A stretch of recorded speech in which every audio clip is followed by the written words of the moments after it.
C'est tellement bon de vous voir ce matin. Est-ce que vous sentez la joie et le feu dans la salle? C'est tellement encourageant. C'est peut-être parce que Manuel et Manuela ont célébré leurs 20 ans de mariage hier qu'il y a autant d'énergie dans la salle.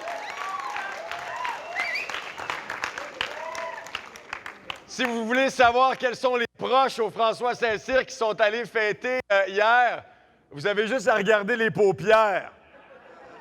Si les paupières sont 1 pouce plus bas que la pupille, c'est parce qu'ils étaient à une fête hier soir. J'ai entendu dire que ça a fini très tard, puis qu'il y a eu beaucoup de plaisir. En tout cas, pour la portion où j'étais là, c'était formidable. Et quelle joie de voir l'impact de l'amour, l'impact de l'esprit dans une salle où il y a des disciples de Jésus qui s'aiment, qui s'encouragent et qui célèbrent la joie de leurs frères et de leurs sœurs. On a passé un temps vraiment incroyable et la gloire revient à Dieu pour ça, évidemment. Évidemment, on a Sean et Joyce qui sont avec nous ce matin. It's so good to see you guys. So encouraging. Welcome in Montreal. Again, we love to see you, especially when it's surprise like this. And bro, you should stay in Montreal to sing more and lead us more in song. That's very cool. On a aussi des visiteurs qui nous viennent de très loin. Oui, c'est ça, d'un pays éloigné.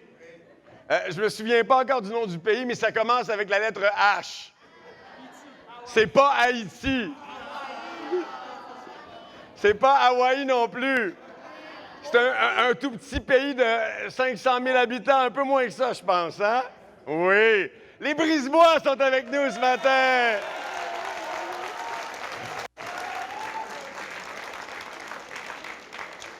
Mais ce pays-là est tellement éloigné qu'il a fallu qu'ils laissent leurs enfants à la maison. Les billets d'avion coûtent cher pour venir à Montréal. Évidemment, Danny nous manque déjà et je vais vous le laisser parce qu'il y a des choses à partager avec l'Église ce matin. Danny, viens. Tu peux prendre le micro ici. Ah. Bon matin tout le monde, ça va bien? Oh! Oh! Oh!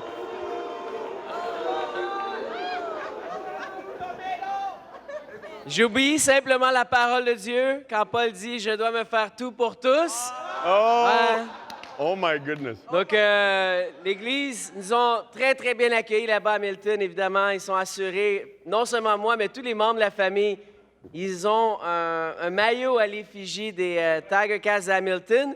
Ils n'ont pas d'équipe professionnelle de hockey là-bas, mais le football canadien est super populaire là-bas. Quand il y a une game, on voit des jerseys noirs et jaunes partout à travers la ville. Donc, voilà pourquoi on porte ça. Ce n'est pas un signe de provocation pour vous, au contraire. Mais on aimerait vous souhaiter bonne chance avec les Alouettes. Alouettes! Anyway, beaucoup de gens ont posé la question comment c'était, etc. Ça fait juste 3-4 semaines qu'on est parti. Mais en même temps, il nous semble qu'on est là-bas depuis longtemps. Et comment on était accueillis de façon si chaleureuse. Et pas de façon chaleureuse seulement, mais aussi avec la foi, le support inconditionnel des gens dans l'Église. Ça nous a semblé déjà que ça fait plusieurs mois qu'on est là-bas. On a l'impression d'avoir des amis là-bas comme si on se connaissait depuis des années. Et c'est une des merveilles de l'Église, du royaume de Dieu. Peu importe où on va, peu importe le peu de temps qu'on se connaît, on a de la profondeur de relation comme ça. Donc, c'était vraiment, vraiment encourageant. Donc, évidemment, on a déménagé. J'aimerais remercier toute l'Église qui nous ont aidés à mettre des choses dans le camion. Et aussi Randy Cairns qui a conduit le camion. C'était vraiment cool. On avait un 26 pieds, on a rempli à peu près 20 pieds. Et toutes les dernières, à la fin du camion, on a mis la moto de Randy dans le camion. C'était vraiment, vraiment cool. Le camion était vraiment rempli avec la moto. Donc, c'était vraiment cool quand les gens ils ont vu de Hamilton arriver le camion avec la moto à l'arrière. Randy est parti après le déménagement. Il est parti. C'était vraiment cool. Depuis qu'on est arrivé, clairement, on a vu la main de Dieu travailler. C'est sûr que ça fait quelques mois qu'on travaille à distance. On a fait des allers-retours. Donc, ça fait 1 mois qu'on est là-bas et on a vu la main de Dieu travailler puissamment. On ne peut pas prendre le crédit. Ce n'est pas les hommes, c'est vraiment Dieu.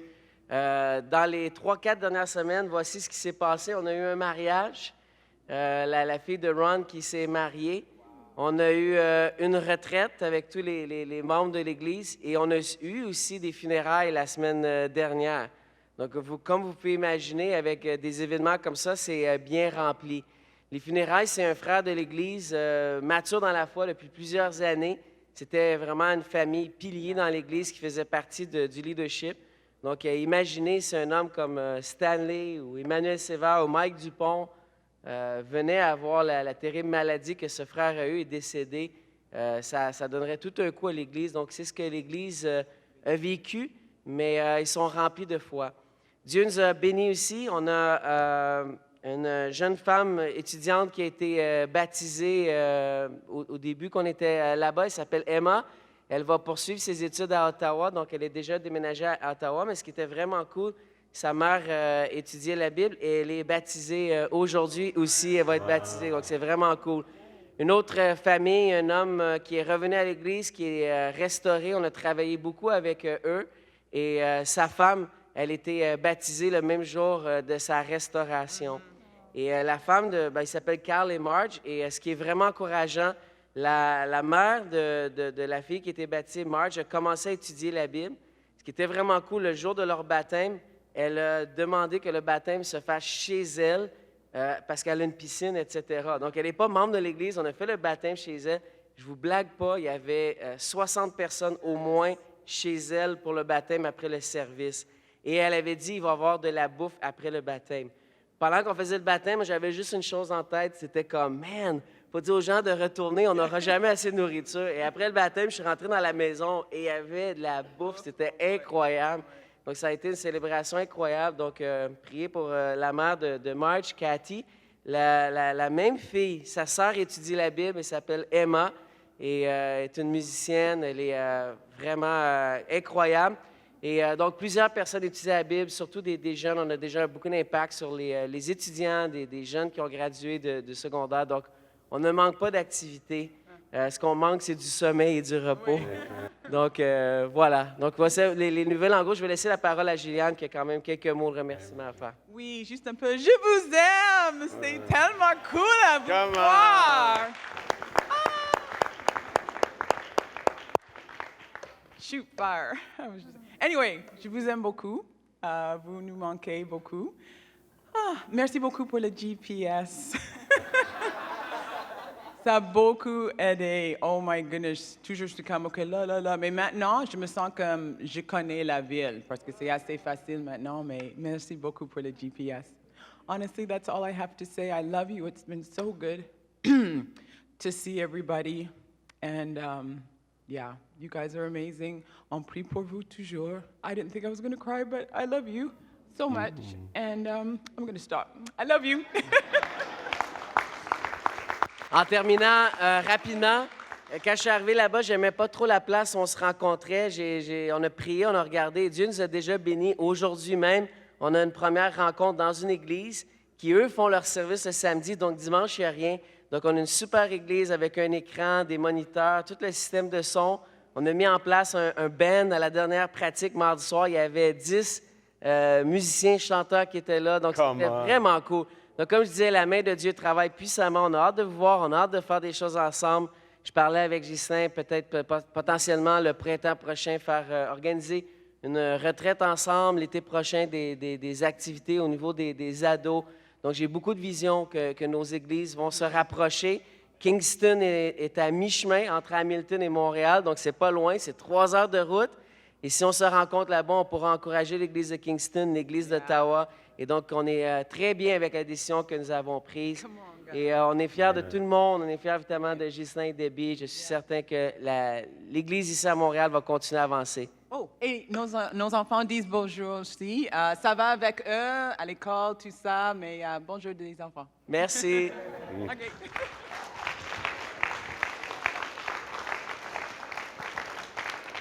Merci. Et comme une bonne nouvelle en amène une autre, c'est vraiment inspirant. Et ce que je vais partager avec vous, ça doit rester dans l'Église ce matin parce que la communauté concernée n'est pas au courant. Mais c'est vraiment inspirant. Dieu travaille d'une façon spéciale. Les McDonald's Sean et Joyce, vont prochainement déménager, imaginez, à Pittsburgh pour diriger l'Église là-bas. Et c'est vraiment inspirant parce que Pittsburgh est à 4h30 de Hamilton. Et Dieu travaille d'une façon vraiment spéciale. Et Sean est en train d'entrer en contact avec les frères et les sœurs à Toronto. Et il faut vraiment avoir la foi que Dieu travaille de façon en architecte parfait. Son œuvre est incroyable, son Esprit Saint est à l'œuvre. Et comme je le partageais avec Sean tantôt, un des rêves de Dieu, c'est pas seulement que l'Église soit unie dans l'Église, mais qu'entre les communautés, on soit unis. Et que nos communautés puissent se rapprocher, puis qu'on puisse bâtir des liens et un tissu de relations solides, fort. Alors, prions pour les McDonald's qui vont s'aventurer dans une grande aventure. Ce n'est pas une mince aventure. Ils quittent le leadership d'une région pour maintenant embrasser le leadership d'une communauté, d'une congrégation. Donc, prions pour eux et prions également pour l'unité des églises canadiennes et nord-américaines. Amen? Là-dessus, j'aimerais inviter une sœur qu'on aime beaucoup, qui a vécu une belle expérience justement d'unité avec des frères et des sœurs de plusieurs églises en Amérique.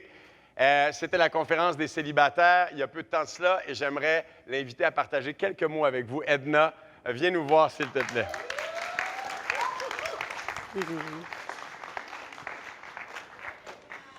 Bon matin. Si je suis devant vous, ce n'est pas que je suis meilleure, bien au contraire, je cours autant que vous. Et la course est difficile. Mais bon, Dieu est bon. C'est tout ce que je peux dire, OK? Ce matin, je viens pour partager un peu sur la conférence. Effectivement, c'était extraordinaire. C'était profond comme partage, comme échange. Vraiment, Howard et Karen ont fait un très bon travail. Et ce qu'ils ont partagé justement en samedi matin, c'était par rapport à des systèmes de défense que nous développons, que nous avons, qu'on cultive au fait. Et un des exemples, c'était le manque de confiance et de l'abus. Exemple, je ne peux pas, ça c'est la personne qui pense comme ça, je ne peux pas espérer que les autres me traiteront de façon juste et considérée, je ne peux pas faire confiance. Et il y avait une série de réactions de défense comme ça, 18 environ. Et vraiment, ça nous permettait de voir que ça nous empêchait de bâtir des relations profondes avec quiconque. Et ça, j'avais jamais pensé à ça, mais eux, ils ont vraiment permis de voir que toutes ces choses-là arrivaient avant qu'on ait 10 ans.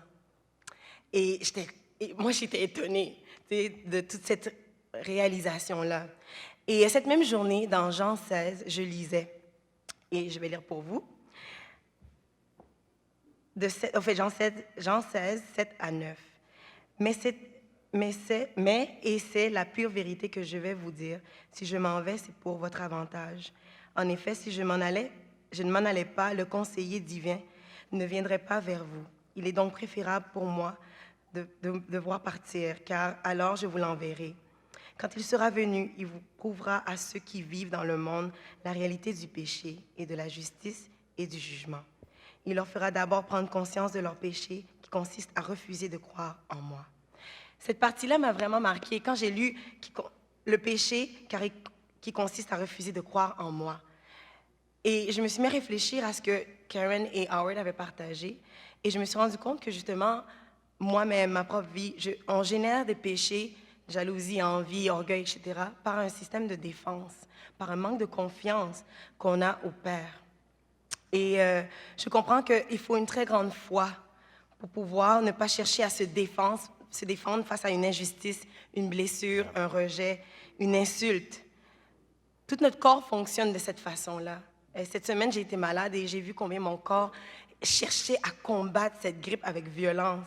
Nos sourcils, nos cils, nos paupières, plusieurs membres de nos corps sont là pour nous défendre en cas d'agression externe. Et j'ai vu que c'était de façon naturelle que toutes ces choses-là se produisaient. Mais en poursuivant ma lecture dans Jean 18, à l'arrestation de Jésus à Gethsémani, je me suis mis à la place de ceux qui venaient pour le chercher, pour l'arrêter. Et j'ai vu combien Jésus s'est livré à un combat et a gagné, au fait, contre la tentation de se protéger. Je ne sais pas si ça vous arrive à vous, tout ce que je dis en ce moment, mais moi, ça m'arrive à moi. Ouais. Et j'ai vu un idéal de perfection, un modèle pour moi, pour ma vie, en Jésus. Parce que la ligne est mince entre le fait de vouloir se faire confiance au Père, de nous protéger dans ces cas-là, et de se laisser abuser et de se laisser manipuler. Oui. Et j'ai vu en ce moment que pour ma part, ce n'est pas encore réaliste, ce n'est pas encore fondé ou comme profond en moi, mais ce que je suis en train d'apprendre, c'est de pouvoir aimer et pardonner encore, après les insultes, après les blessures, après le rejet et l'abandon. Oui. Et je vois que ça me demande beaucoup de foi de pouvoir dire, comme Jésus, pardonne-leur, car ils ne savent pas ce qu'ils font. Amen.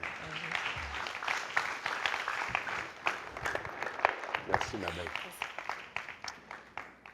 Merci, Edna. Alors, je nous invite à se recueillir quelques instants juste pour prier, pour rendre grâce, puis préparer également le message avec l'Esprit Saint.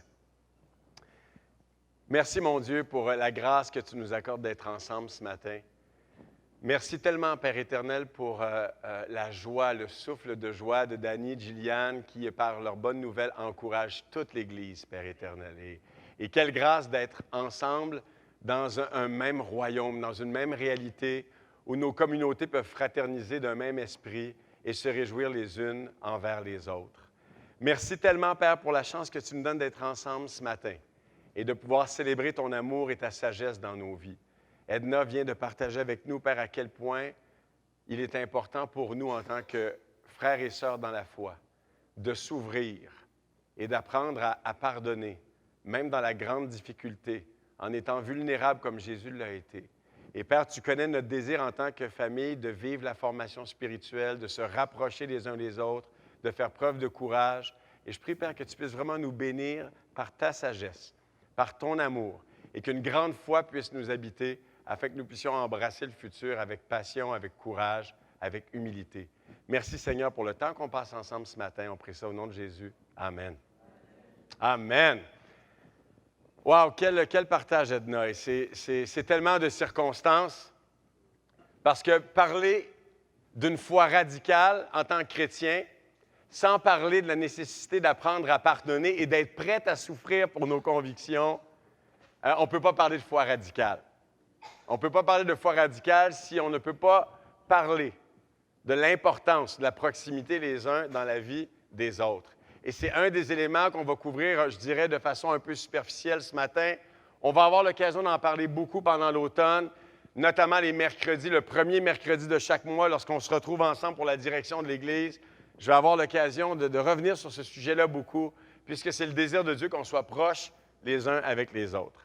Et j'aimerais qu'on continue ce matin, en fait, dans l'esprit du dernier message, alors qu'on parle de maturité spirituelle, on parle de foi. Et j'ai choisi un titre qui m'a été inspiré d'un commentaire de Randy McKean dans le livre qu'on étudie ensemble cet automne, Radical Faith. Et le titre du message de ce matin, qui, je l'espère, va vous encourager pendant toute la semaine, durant votre temps de méditation, c'est « À l'assaut de ma montagne ». Mais avant d'aller là, j'aimerais vous inviter à considérer quelques pensées relativement à la maturité spirituelle. La maturité spirituelle ne dépend pas du nombre de cheveux blancs sur la tête. La maturité spirituelle ne dépend pas de l'âge du baptisé ou de la baptisée dans la foi.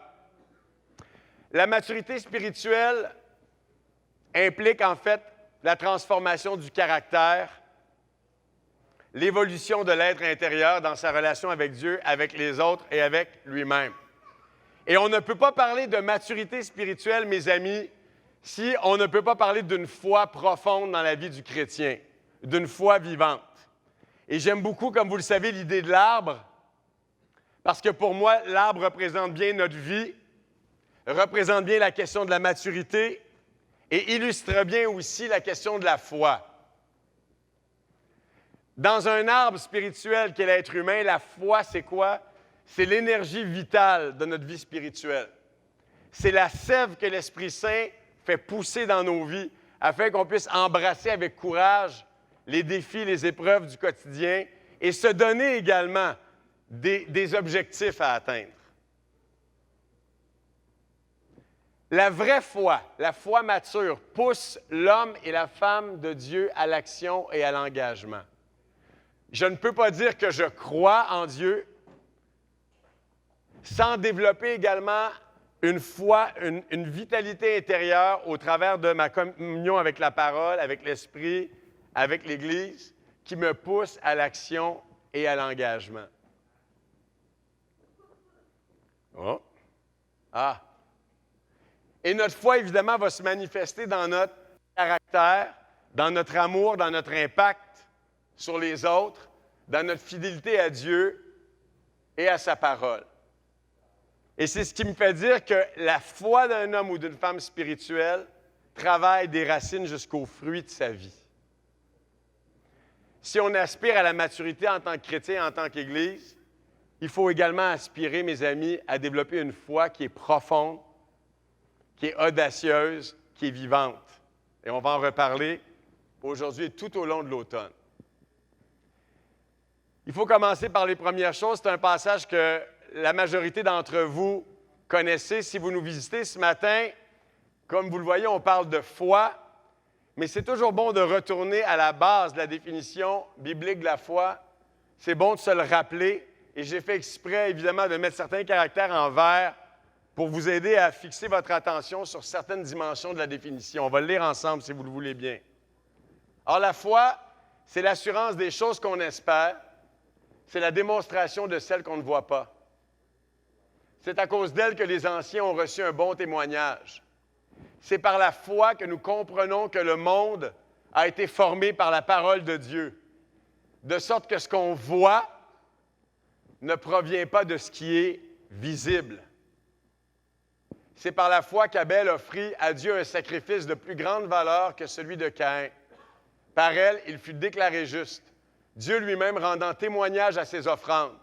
Et par elle, quoique mort, il parle encore. C'est par la foi qu'Énoch fut enlevé, de sorte qu'il ne vit pas la mort. Et on ne le trouva plus parce que Dieu l'avait enlevé. Ça, j'aimerais vraiment ça, que Dieu m'enlève comme ça, sans passer par la mort. Je ne sais pas pour vous, mais... Car avant son enlèvement, il a reçu le témoignage qu'il plaisait à Dieu. Or, sans la foi, il est impossible de lui plaire. Celui qui s'approche de Dieu doit croire qu'il existe et qu'il récompense ceux qui le cherchent. C'est une magnifique définition de la foi et c'est une définition que je vous invite cette semaine à prendre le temps de lire et de relire en réfléchissant à votre vie et à la force, à la vitalité de votre foi. La Bible nous dit que la foi, c'est quoi? C'est l'assurance des choses qu'on espère, la démonstration de celles qu'on ne voit pas. Plusieurs d'entre nous, lorsqu'on a rencontré l'Église et commencé à étudier la Bible, on espérait un jour dans notre vie trouver la vérité. Et lorsque nos yeux ont commencé à s'ouvrir en étudiant la Bible, c'est devenu progressivement une assurance. Cette espérance-là est devenue une certitude. J'ai trouvé le royaume de Dieu, j'ai trouvé Christ, j'ai trouvé le pardon, j'ai trouvé la vie. Et cette espérance-là nous a permis de commencer à construire dans nos cœurs une foi. Une foi qu'on est appelé à construire jusqu'au jour de notre mort. En développant justement cette assurance des choses qu'on espère, bien qu'on ne puisse pas les voir. Et on va parler beaucoup de ça cet automne. La foi, c'est quoi? C'est la capacité de voir dans l'invisible les choses qu'on désire accomplir pour plaire à Dieu et grandir dans l'amour. Par exemple, Ghislaine, la semaine passée, parlait de son désir d'utiliser ses talents en danse pour glorifier Dieu. Et lorsqu'on lui a donné cette vision-là, elle a commencé à quoi? À se projeter dans le futur, à s'imaginer comme Ghislaine d'Othello en train de servir le royaume au travers de ses talents. En ce sens, la foi, c'est l'assurance des choses qu'on espère. Et une fois qu'on les espère vraiment, qu'est-ce qu'on fait? On agit pour réaliser ce qu'on espère avec Dieu. Vous me suivez? Donc, une foi qui est vivante, c'est une foi qui se renouvelle constamment dans cette espérance-là. C'est une foi qui ne cesse d'espérer et de démontrer par sa vie les choses qu'elle espère. Est-ce qu'en ce moment, ta vie est dynamique au niveau de la foi? Est-ce que tu as des aspirations, des rêves, des objectifs qui te poussent justement à poser des gestes et à avancer dans la direction de ta foi? Et on pourrait prendre le temps ce matin de réfléchir notamment à l'exemple que la Bible nous donne d'Abel et d'Hénoch. Mais je laisse ça vraiment à l'Église cette semaine, de prendre Hébreux 11 et de prendre le temps de vraiment lire Hébreux 11 et de se laisser toucher et inspirer par les exemples de foi que l'Esprit Saint nous donne au travers de l'Épître aux Hébreux. Et il y a beaucoup de choses à dire sur ce passage-là, mais rappelons-nous une chose, c'est que l'homme et la femme qui vit une vraie foi plaît à Dieu et désire plaire à Dieu. J'ai parlé d'obéissance la semaine passée, je parle d'obéissance aux frères également lors de notre rencontre de mercredi.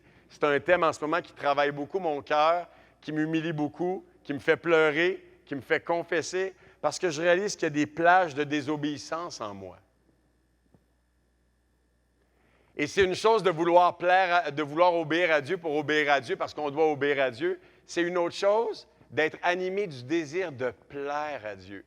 Et que ce désir-là est tellement fort qu'il nous pousse dans l'obéissance. La motivation change. La force également de la motivation change.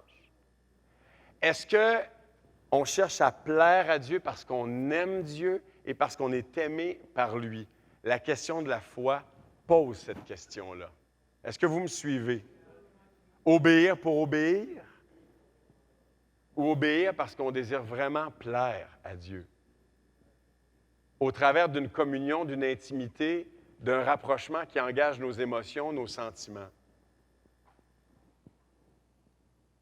J'aime ça, hein, le PowerPoint, là, je m'amuse là-dessus. Ça, c'est un des c'est pas mauvais, hein?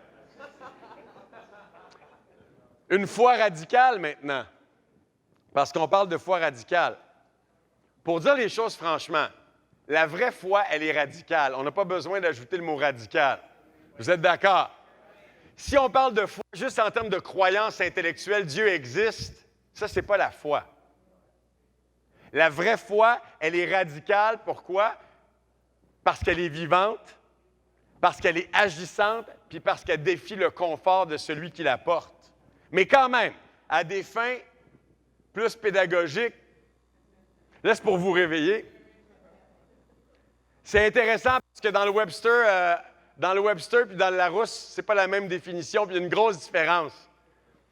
Mais j'ai choisi celle-ci en français. Se dit d'un genre d'action ou de moyen très énergique, très efficace, dont on use pour combattre quelque chose. Une action radicale, par exemple, contre la fraude. Et c'est intéressant parce que le mot radical renvoie aussi à ce qui appartient à la racine d'une plante. C'est drôle qu'on parle d'arbre et qu'on parle de racine. La même racine, radicale, qui appartient au radical ou à la racine d'un mot. Donc, de dire qu'une foi est radicale, c'est de se répéter. Mais de comprendre à quel point le fait d'avoir une foi vivante est importante, ça, c'est pas se répéter. C'est drôlement important. Et il n'y a rien de plus excitant dans la vie chrétienne que de vivre avec une vraie foi. Pourquoi? Parce que quand on vit avec une vraie foi, qu'est-ce qui se passe? On voit Dieu agir constamment. Et on embrasse la victoire malgré les échecs, malgré les chutes. Dieu nous encourage et nous aide à voir cette progression-là parce qu'on est déterminé, parce qu'on est enligné sur la décision de vivre une vraie foi.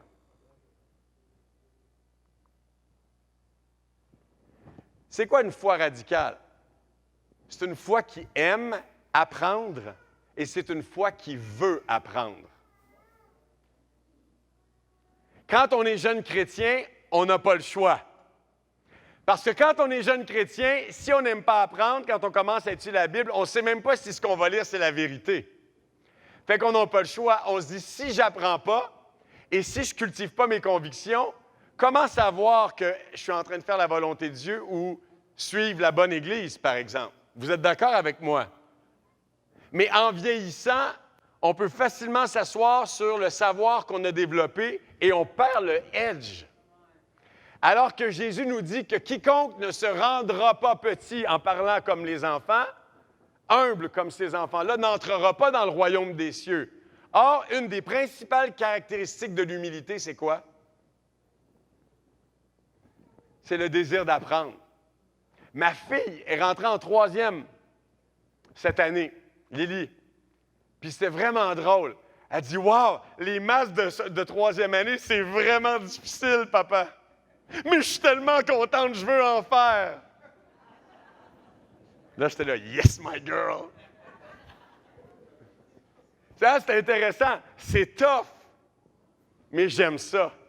C'est comme les saucisses high grade. Plus j'en mange, plus elles sont fraîches. Et plus elles sont fraîches, plus j'en mange. Mais les maths, c'est meilleur que les saucisses high grade. Et la foi aussi. Mais c'est vrai, c'est une piqûre. Plus on apprend, plus on veut apprendre. Moins on apprend, plus on s'écrase. Est-ce que tu es toujours en train d'apprendre par ta lecture, par le survol de livres spirituels ou l'approfondissement de livres spirituels? Une foi radicale, une foi vivante, c'est une foi qui aime et veut apprendre. C'est aussi, en fait, une foi qui est constante. Une foi radicale, c'est une foi qui ne procède pas seulement de l'émotion ou du désir momentané, mais de décisions qui sont assumées, qui sont poursuivies jusqu'à leur réalisation. Et on pourrait en parler longuement. On pourrait parler de ça pendant 1 heure, 2 heures. Un grand défi pour des gens comme moi qui sont passionnés, émotifs, c'est ça, c'est la constance. C'est de rester enligné sur des objectifs qui sont à la fois clairs, simples, atteignables, et c'est de les garder jusqu'à la réalisation. En ce moment, est-ce que tu es en train de poursuivre de tels objectifs? Puis est-ce que tu mets ta foi en action pour justement la développer dans sa constance? Une foi radicale, c'est une foi aussi qui a de l'audace. Un peu, beaucoup, passionnément. Mais un peu d'audace. Parce qu'il dit foi, dit nécessairement relever des défis. C'est une foi qui est active. C'est une foi qui bouge. C'est une foi qui est dynamique. C'est une foi qui rend joyeux. C'est une foi qui est inspirante. Une foi radicale, c'est une vraie foi. Et c'est forcément une foi obéissante, qui cherche à plaire à Dieu et à obéir à la parole. Et puisque c'est le titre du message ce matin, à l'assaut de notre montagne, j'aimerais qu'on regarde ça ensemble. J'espère que je vais être capable.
Hein? Oui, ça, c'était le Mont-Royal, oui.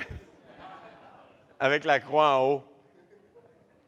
C'est vraiment inspirant de penser que l'humain puisse avoir cette détermination-là.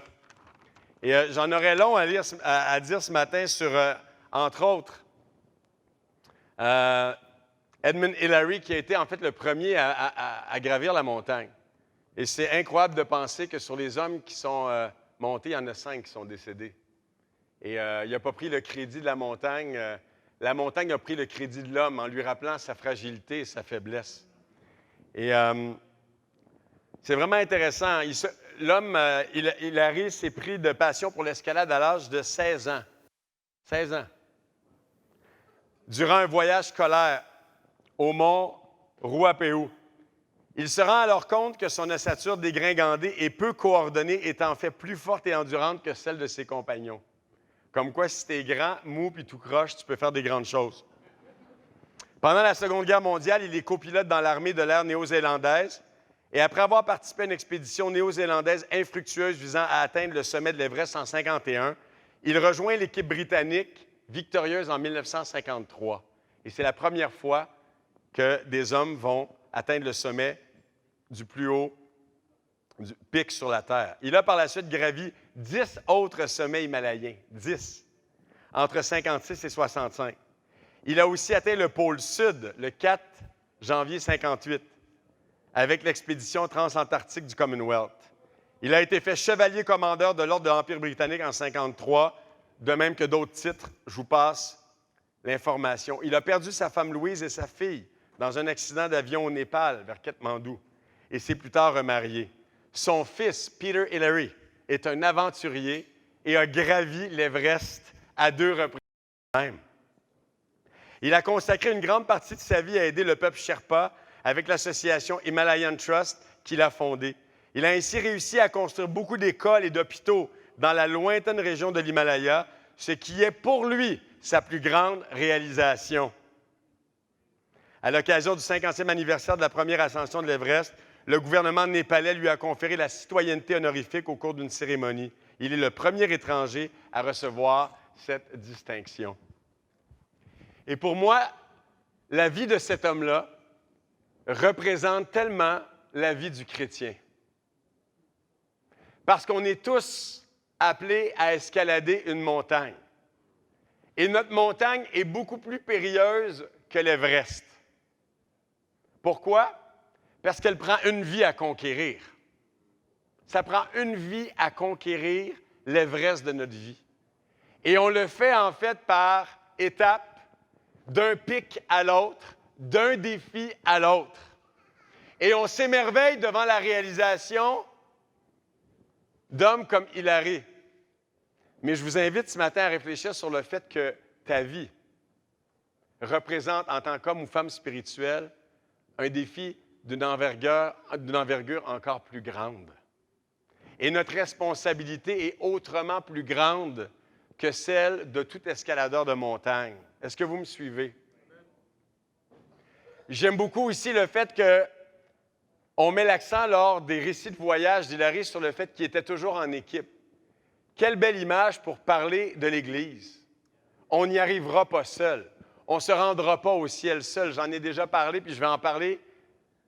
On a besoin les uns des autres parce que c'est glissant, parce que par moments, il fait froid.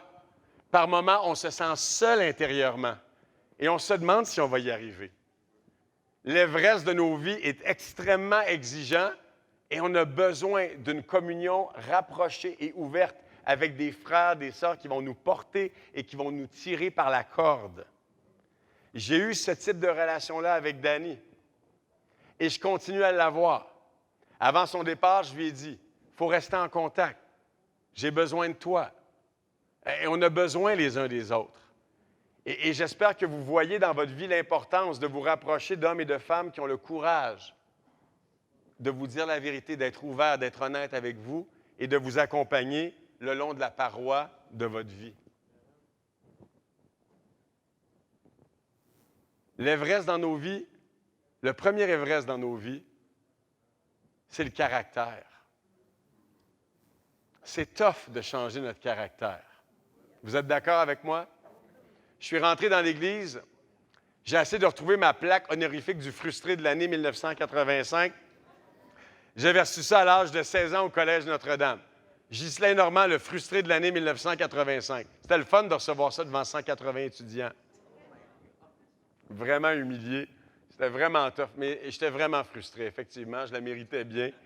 J'étais super frustré. Puis quand je suis rentré dans l'Église, j'étais aussi frustré. 12 ans plus tard, j'étais encore plus frustré. Et si par moment vous décidez de la frustration dans mon cœur, il ne faudrait pas se surprendre et dire « Ah, Justin, il est frustré ». Ça vient de très loin.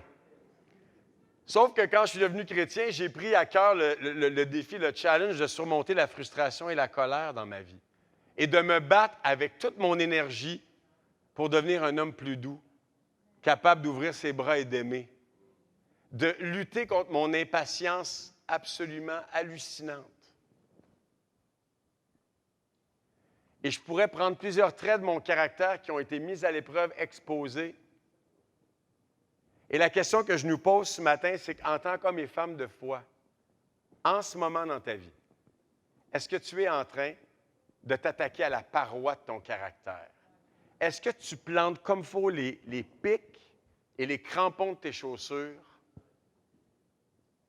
dans la parole, dans la prière, dans le jeûne, dans la confession, pour dealer avec ta paresse, ton indiscipline peut-être, ton égoïsme, ton insécurité, ton incapacité de prendre la critique, ta résistance à l'ouverture. Tout ça, c'est assurément toute une entreprise. Parce que grimper son caractère, c'est une des plus grandes œuvres du chrétien. Et conquérir son caractère, c'est assurément tout un défi dans notre vie.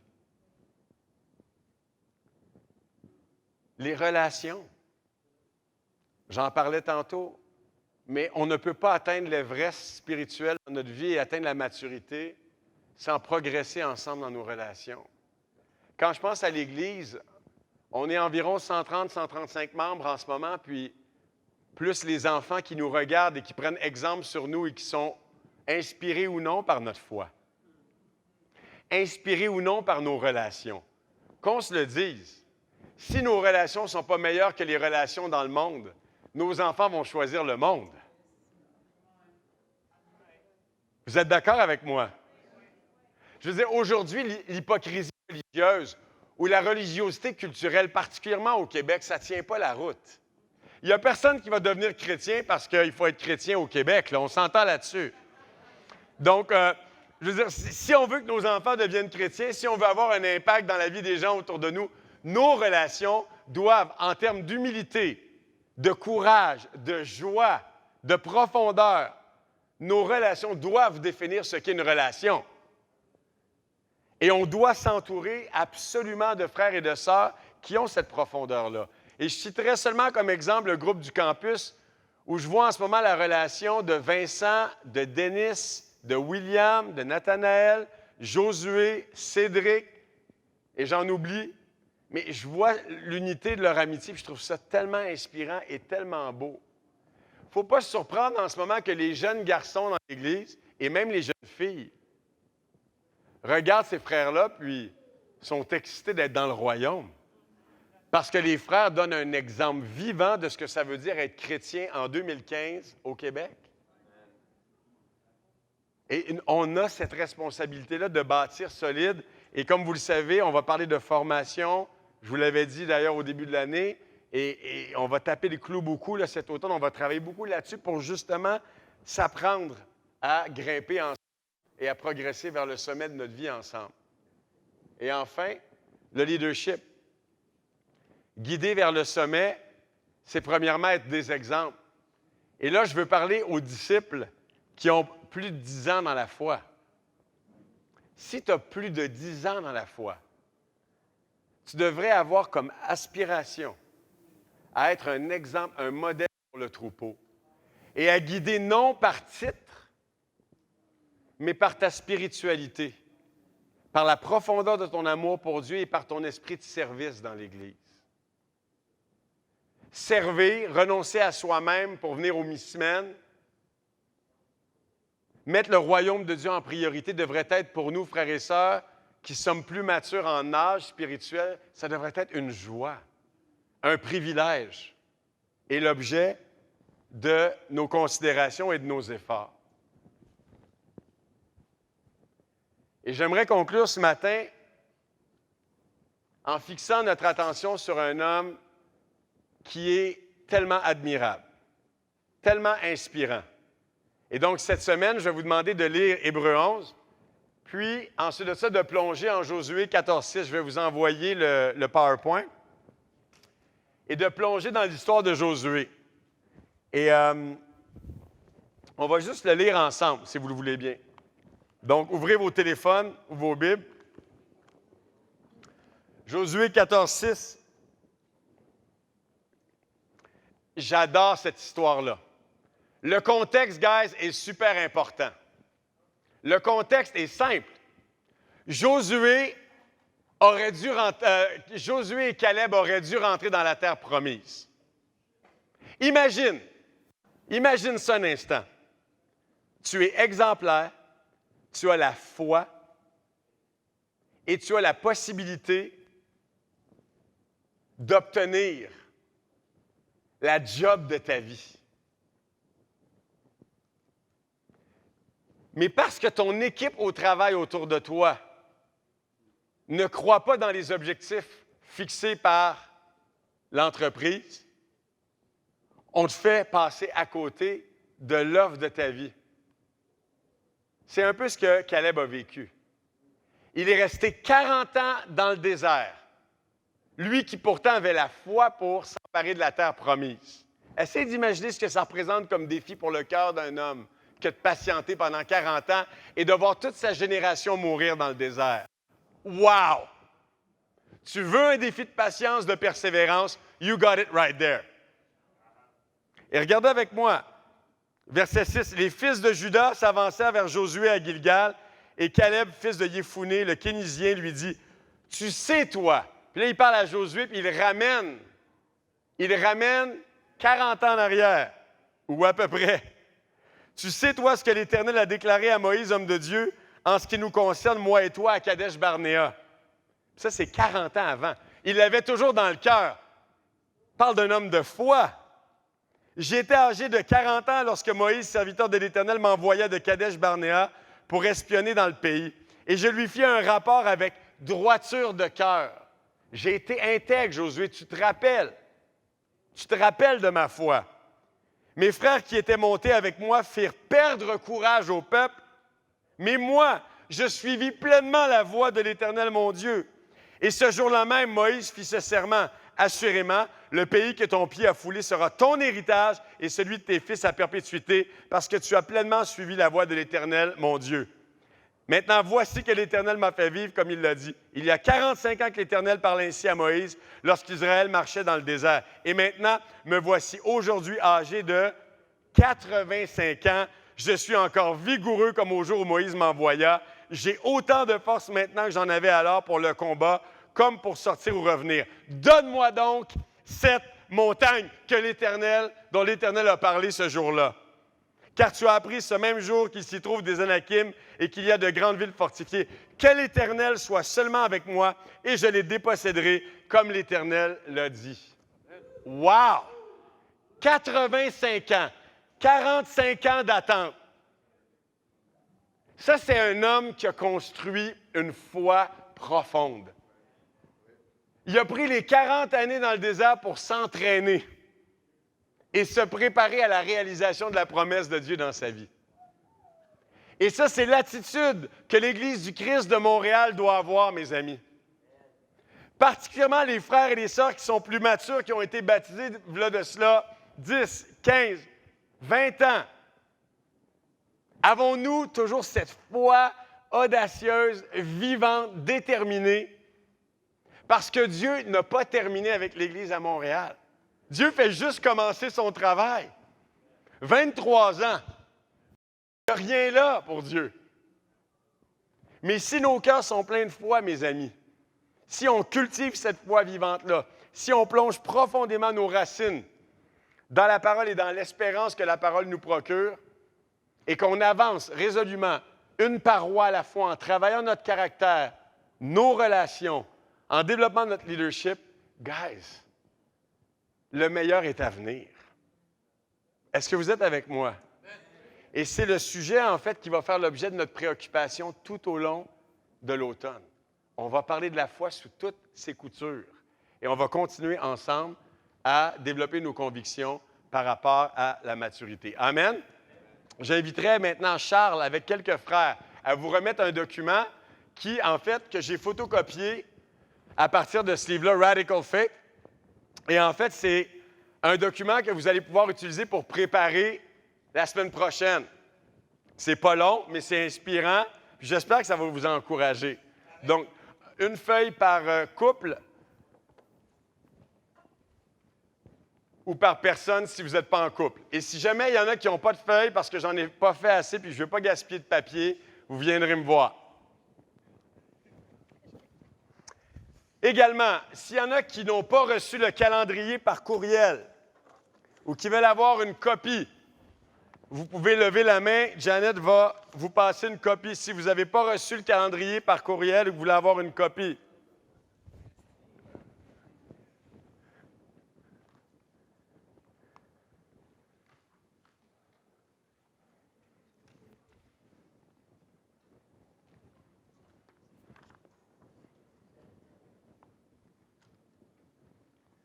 Et pour ceux qui se demandent quand est-ce que vous allez recevoir les livres, pour ceux et celles qui l'avaient commandé, vous allez les recevoir dimanche prochain.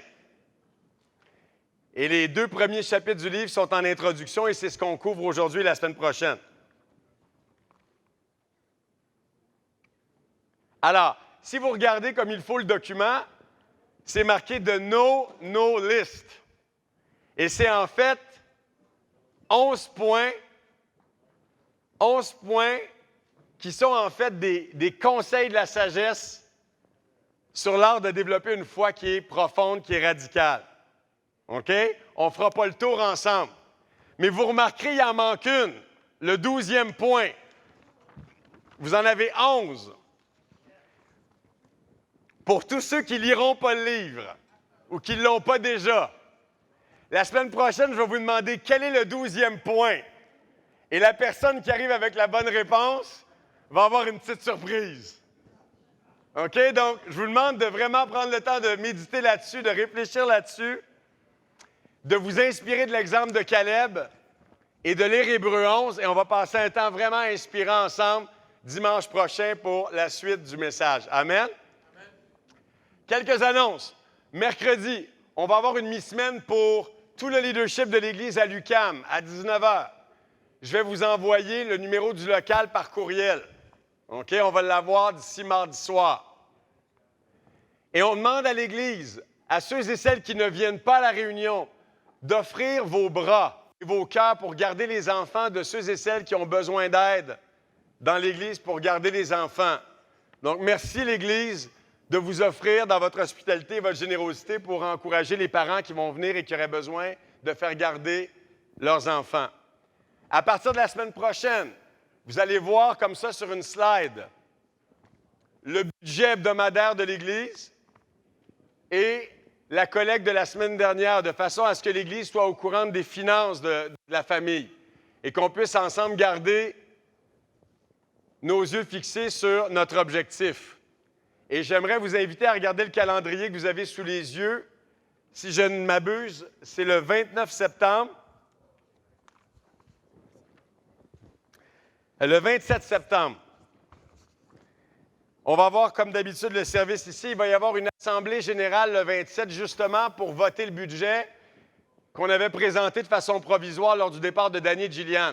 Donc, le 27 septembre, toute l'Église est invitée à demeurer pour voter le budget, alors que Mike Dupont et le conseil d'administration vont nous présenter les chiffres et nous aider à prendre des décisions concernant le budget de l'Église pour la fin de l'année, ce qui va aussi préparer 2016. Ça va? Donc, sur toutes ces annonces-là, je vous souhaite de passer vraiment un bon dimanche. Je vais vous inviter à vous lever. On va ramasser notre collecte et terminer notre service avec un chant.